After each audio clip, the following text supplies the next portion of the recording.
اچھا اب ہم نہ بولیں گے. آئیے میں اب گزارش کرتا ہوں اپنے استاد بزرگوار عالی جناب میر نذیر باقری صاحب سے کہ وہ تشریف لائیں. ان کا شکریہ ادا کر دوں, محبوب صاحب کا بھی شکریہ ادا کر دوں, اور بڑا اچھا ماحول بنایا ہے. کیونکہ میری شاعرانہ زندگی میں مجھے یہ یاد ہے کہ میں نے جب سے مدح خوانی کے لیے لب کھولے ہیں تو مجھے یاد ہے کہ میں نے ابتدا اپنے عقیدت نامے کی جناب ابو طالب ہی سے کی تھی, اور ابھی بھی کرتا ہوں. ہمیشہ کہیں بھی کسی ویڈیو میں کسی بھی آڈیو میں آپ مجھے دیکھیں گے تو میں ابتدا جو ہے وہ اسی سے کرتا ہوں. اور آج اتفاق ہے کہ وہ مجھ سے قبل بھی یہ گفتگو رہی ہے. اور اس عہد میں کا جو منظرنامہ ہے وہ یہ ہے کہ شعر کہنا جو ہے, سنیے خاص طور سے جملہ ضائع نہ ہو جائے, بڑا قیمتی جملہ ہے کہ اس عہد میں شعر کہنا بہت آسان کام ہے. اس لیے کہ کوئی کہنے سننے والا نہیں ہے, جو دل چاہے اٹھ پٹائیں کہیے آپ. نہ کوئی ٹوکنے والا ہے, نہ کوئی کہنے والا ہے, نہ کوئی سننے والا ہے. ہاں اس عہد میں شعر پڑھنا بڑا مشکل کام ہے اور بڑی محنت چاہتا ہے شعر پڑھنے کے لیے. تو اب ہمارے پاس وہ محنت تو ہے نہیں, بہرحال شعر ہے جیسے کچھ بھی ہے. سلوات پڑھیے تو میں عرض کرتا ہوں.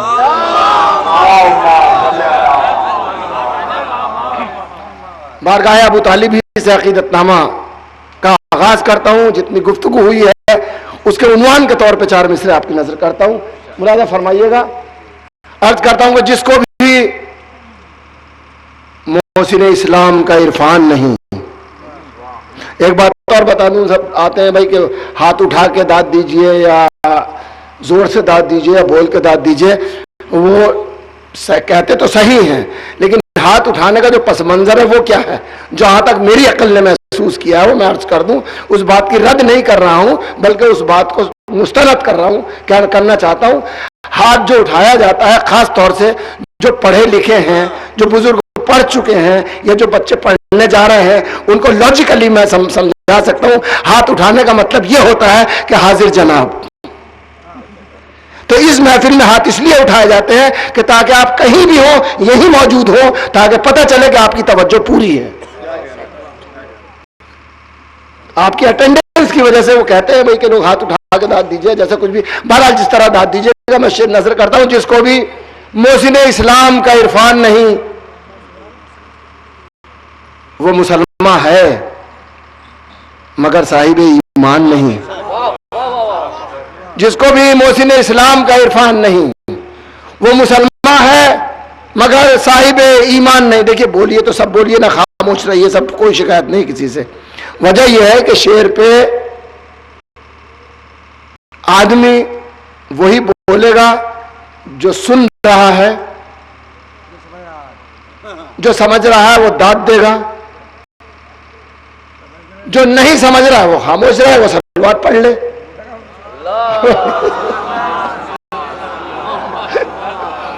بہرحال چلیے بس, جس کو بھی محسن اسلام کا عرفان, میں تقریباً 15-16 سال کے بعد یہاں حاضر ہوا ہوں. مجھے بہت اچھا لگ رہا ہے کہ وہی ماحول ہے, ماحول میں کوئی تبدیلی نہیں آئی ہے, بہت اچھا ماحول ہے. جس کو بھی محسن اسلام کا عرفان نہیں وہ مسلمان ہے مگر صاحب ایمان نہیں. جس میں سب سورے ہیں اور سورہ عمران نہیں. جس میں سب سورے ہیں اور سورہ عمران نہیں وہ کوئی اور صحیفہ ہے, وہ قرآن نہیں. اب یہ 4 مصرے سن لیجئے گا بھائی.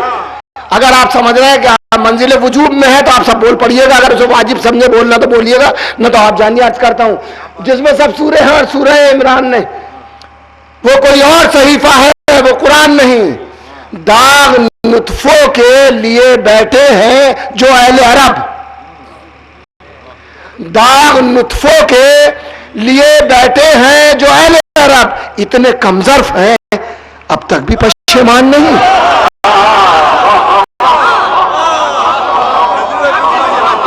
اتنے داغ, میں زیادہ چیخ کے نہیں پڑھتا, بہت آسانی سے پڑھتا ہوں شعر. داغ نطفوں کے لیے بیٹھے ہیں جو اہل عرب, اتنے کمظرف ہیں اب تک بھی پشیمان نہیں. ارے شکر حق ہے, شکر حق ہے, شکر حق ہے کہ علی باپ سے پہچانے گئے. بات تو مکمل ہو گئی ہے. شکر حق ہے کہ علی باپ سے پہچانے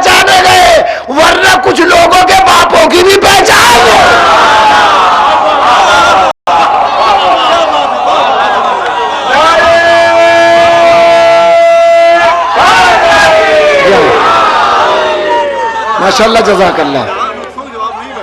داغ ابھی یہ دیکھیے میں اس کی وضاحت کر دوں. ہمارے بھائی کہہ رہے ہیں بچے ہیں تھوڑے سے, میں معذرت چاہتا ہوں صاحبان نظر سے. یہ میں نے یعنی تاریخی شاعری صرف نہیں کی ہے بلکہ تاریخی تناظر میں میں اس کی دلیل رکھتا ہوں اپنے مصروں کی کہ ایک زمانے میں ایک اژدہا تھا جو حلال زادہ ہونے کی سند دیتا تھا. وہ سند مولا علی کی ولادت کے بعد ختم ہو گئی. شاید رسول نے اس کے بعد ہی تو یہ بات کہی ہے کہ حلال زادہ ہونے کی دلیل جو علی کی محبت ہے. تو اس سے پہلے جتنے بھی پیدا ہوئے انہی پہ منطبق ہوتا ہو مصرا کہ داغ نطفوں کے لیے بیٹھے ہیں جو اہل عرب. اتنے کمزور تھے اب تک بھی پشیمان نہیں. شکر حق ہے کہ علی باپ سے پہچانے گئے ورنہ کچھ لوگوں کے باپوں کی بھی پہچان نہیں. آخری شعر کہ اے محمد کے نگہبان رسالت کے امین, اے محمد کے نگہبان رسالت کے امین, تو بھی کافر ہے تو پھر کوئی مسلمان نہیں.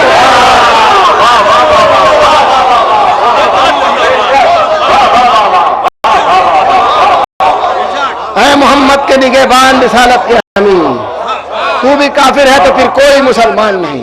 دیکھیں یہ محفل سجائی گئی ہے چوتھے امام کے نام سے. اب موضوع پہ آ کے گفتگو کرتا ہوں. امام کی بارگاہ بے کس پناہ میں بآواز بلند سلامت فرمائیے.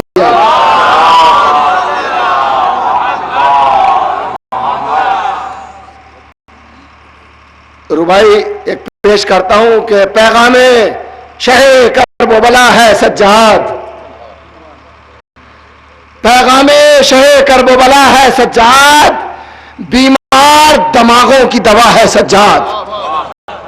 بس سننے کی طرح سنیے گا آپ. پیغام شہ کرب و بلا ہے سجاد, بیمار دماغوں کی دوا ہے سجاد. سجدوں کے گلوں پر تو لکھا ہے شبیر, سجدوں کی جبینوں پر لکھا ہے سجاد.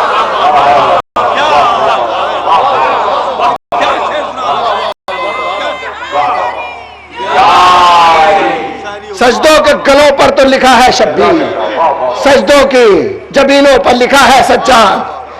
اب چار مصرے پھر سنیے کہ سامنے اس کے یہ تلواریں بھلا کیا چلتی, سامنے اس کے یہ تلواریں بھلا کیا چلتی جس نے بیعت کو دبے پاؤں بھی چلنے نہ دیا. ہائے ہائے سنیے گا, سامنے اس کے یہ تلواریں بھلا کیا چلتی جس نے بیعت کو دبے پاؤں بھی, انشاءاللہ مجھے دعا میں شریک رکھیے گا, سامنے اس کے یہ تلواریں بھلا کیا چلتی جس نے بیعت کو دبے پاؤں بھی چلنے نہ دیا. جبر کی آگ میں سجاد نے شبیر کے بعد,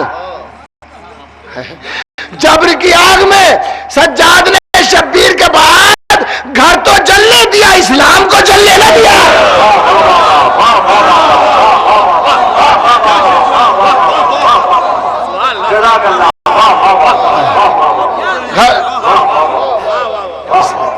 بھائی پیچھے والوں کو کیسا لگا شعر؟ اچھا لگا نا تو بولیے, کچھ تو بولیے بھائی, سلماتی پڑھیے کم سے کم.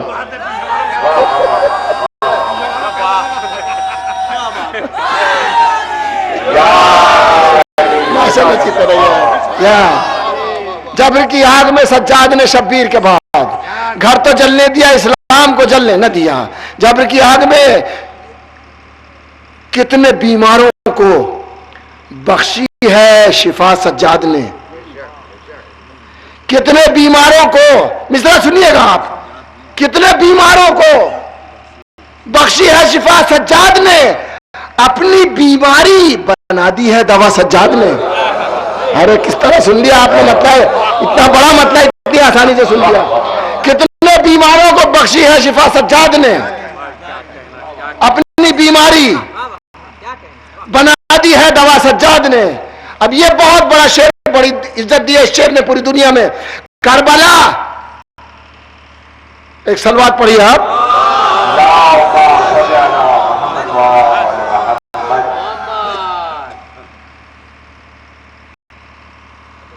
ایک صلوات اور پڑھیے. کتنے بیماروں کو بخشی ہے دوا سجاد نے, اپنی بیماری بنا دی ہے دوا سجاد نے.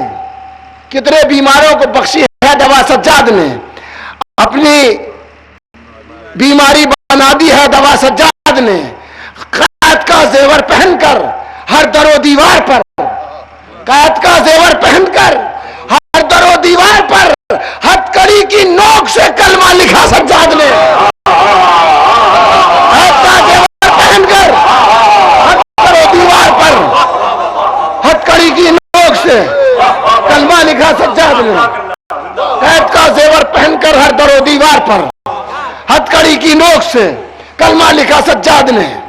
عرض کرتا ہوں کہ اسیر کرب و بلا تیرگی کی راہوں میں، اسیر کرب و بلا تیرگی کی راہوں میں چراغ دین فغاں سے جلا کے چھوڑ گیا۔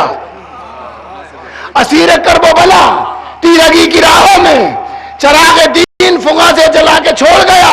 وہ خود تو قید سے آزاد ہو گیا لیکن ہر ایک یزید کو قیدی بنا کے چھوڑ گیا۔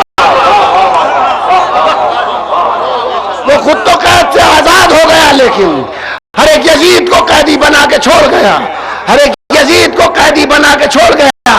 اپنے ہاتھوں میں اٹھایا نہ قلم عابد نے، اپنے ہاتھوں میں اٹھایا نہ قلم عابد نے، کی ہے زنجیر سے تاریخ رقم عابد نے، اپنے ہاتھوں میں اٹھایا نہ قلم عابد نے، کی ہے زنجیر سے تاریخ رقم عابد نے، اپنے ہاتھوں میں اٹھایا نہ قلم عابد نے، کی ہے زنجیر سے تاریخ رقم عابد نے، اپنے ہاتھوں میں اٹھایا نہ قلم عابد نے، کی ہے زنجیر سے تاریخ رقم عابد نے۔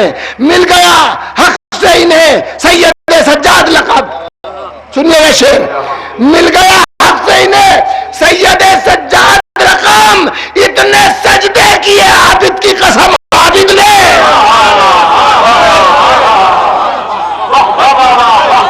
مل گیا حق سے انہیں سید سجاد، مل گیا حق سے انہیں سید سجاد لقب، اتنے سجدے کیے عابد کی قسم عابد نے۔ اب یہ شعر وہ نظر کر رہا ہوں، اتنے سجدے کیے عابد کی قسم عابد نے، کربلا طے ہوئی 2 قدموں میں شبیر کے بعد۔ سنیے گا شعر نظر کرتا ہوں، کربلا طے ہوئی، کربلا طے ہوئی 2 قدموں میں شبیر کے بعد، ایک زینب نے رکھا 1 قدم عابد نے، کربلا طے ہوئی 2 قدموں میں شبیر کے بعد۔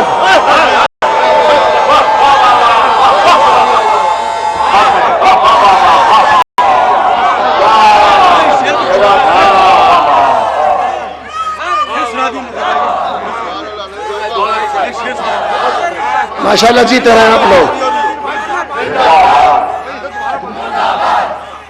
مردہ یہ حدیث۔ کربلا طے ہوئی 2 قدموں میں شبیر کے بعد، ایک زینب نے رکھا 1 قدم عابد نے، ایک زینب نے رکھا۔ بھائی ایک شعر بھول گیا تھا، بڑا اہم شعر ہے وہ بھی، کہ روکنا چاہا تھا خطبے کو اذانوں سے مگر، عجیب شعر بھول گیا تھا میں، روکنا چاہا تھا خطبے کو، سنیے گا، روکنا چاہا تھا خطبے کو اذانوں سے مگر ایک بھی لفظ نہ ہونے دیا کم عابد نے۔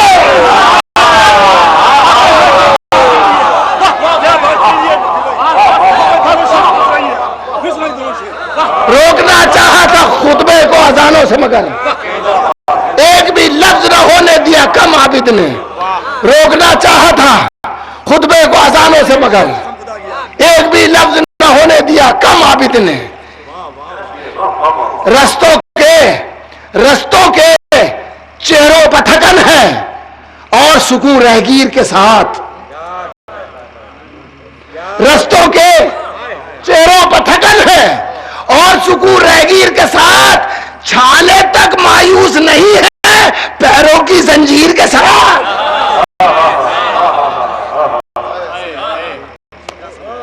رستوں کے چہروں پر تھکن ہے اور سکون رہگیر کے ساتھ، چھالے تک مایوس نہیں ہے۔ میں صرف اپنے سے سبجیکٹ پہ پڑھوں گا، دوسرا سبجیکٹ نہیں، میں آپ کی زحمت تمام کرتا ہوں، 2 شعر پڑھ۔ رستوں کے چہروں پر تھکن ہے اور سکون رہگیر کے ساتھ، چھالے تک مایوس نہیں ہے پیروں کی زنجیر کے ساتھ، رک جائے گا آپ مؤذن جب دے گا بے وقت اذان۔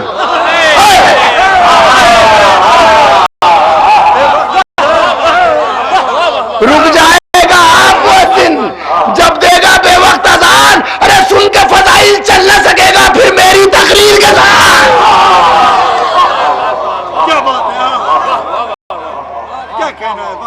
آخری بس 4 مصرے پڑھتا ہوں، آپ کی زحمت تمام کرتا ہوں کہ وہ اس انداز سے رکھتا تھا جبھی سجدے میں. مسدس میرا بڑا طویل مسدس ہے، مرثیہ ہے وہ ایک، اس کے کچھ بندے مجھے یاد نہیں آ رہے اور میں پڑھنا بھی نہیں چاہتا اسے امام کے حوالے سے عرض کرتا ہوں کہ وہ اس انداز سے رکھتا تھا جبھی سجدے میں، وہ اس انداز سے رکھتا تھا جبھی سجدے میں، اس کے قدموں پہ وہ اس انداز سے رکھتا تھا جبھی سجدے میں. مصرع سنیے گا، بڑا قیمتی مصرع ہے. وہ اس انداز سے رکھتا تھا جبھی سجدے میں، اس کے قدموں پہ جبھی دین کی جھک جاتی تھی. وہ اس انداز سے رکھتا تھا جبھی سجدے میں، اس کے قدموں پہ جبھی دین کی جھک جاتی تھی. ایسے قیدی کی عبادت پہ عبادت بھی نثار، جس کی زنجیر سے آواز اذاں آتی تھی. ایسے قیدی کی عبادت پہ عبادت بھی نثار.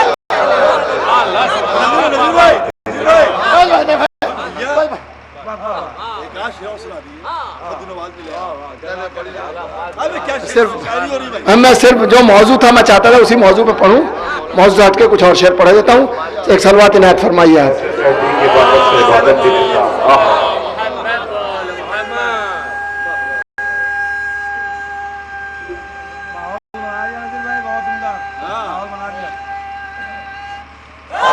یا علی یا علی یا علی. کربلا کہتی ہے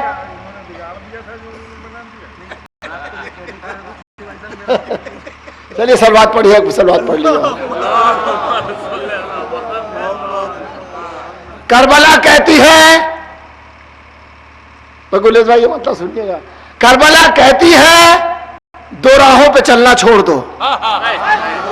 خدا قسم جی اور سنیے گا شعر. کربلا کہتی ہے 2 راہوں پہ چلنا چھوڑ دو، اس طرح سے روز